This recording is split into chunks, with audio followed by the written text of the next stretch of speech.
నమస్తే అన్న, అందరికీ నమస్కారం. కువైట్లో గాలి నాణ్యతను ప్రజలు తెలుసుకోవడానికి ఆన్లైన్ సేవలు ప్రారంభించినట్లు అధికారులు తెలిపారు. వివరాల్లోకి వెళితే కువైట్ దేశవ్యాప్తంగా గాలి నాణ్యత స్థాయిలు మంచిగా ఉన్నాయని, కాలుష్య కారకాల సాంద్రతలు జాతీయ ప్రమాణాల కంటే చాలా తక్కువ ఉన్నాయని, ఎటువంటి ఆరోగ్య ప్రమాదాలు లేవని చెప్పేసి కువైట్ పర్యావరణ శాఖ ధృవీకరించింది.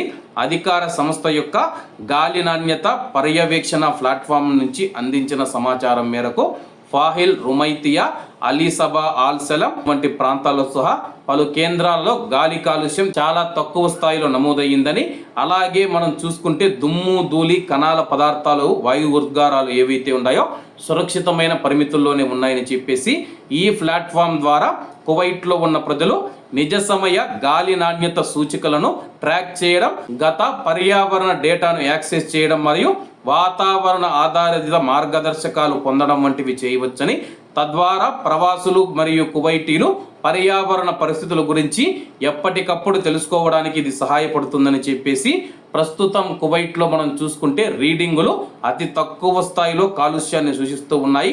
ప్రజలపైన ఎలాంటి ప్రతికూల ఆరోగ్య ప్రభావాలు ఉండవని చెప్పి అధికారులు తెలుపుతూ ఉన్నారు. ఆన్లైన్ ప్లాట్ఫామ్ ద్వారా గాలి నాణ్యతను పర్యవేక్షించాలని చెప్పి కువైట్లోని కువైటీ ప్రజలను మరియు ప్రవాసులను పర్యావరణ శాఖ కోరుతూ ఉంది.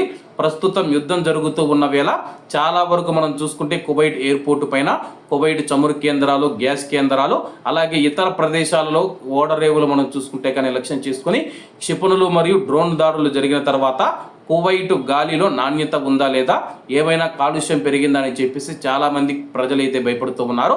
దీనికి సంబంధించి పర్యావరణ శాఖ అటువంటిది ఏమీ లేదు, గాలి నాణ్యత బాగా ఉందని చెప్పి ప్రకటన చేసింది. కాబట్టి అందరూ బాగుండాలి, అందులో మనం ఉండాలి. అందరికీ నమస్తే అన్న, జై హింద్.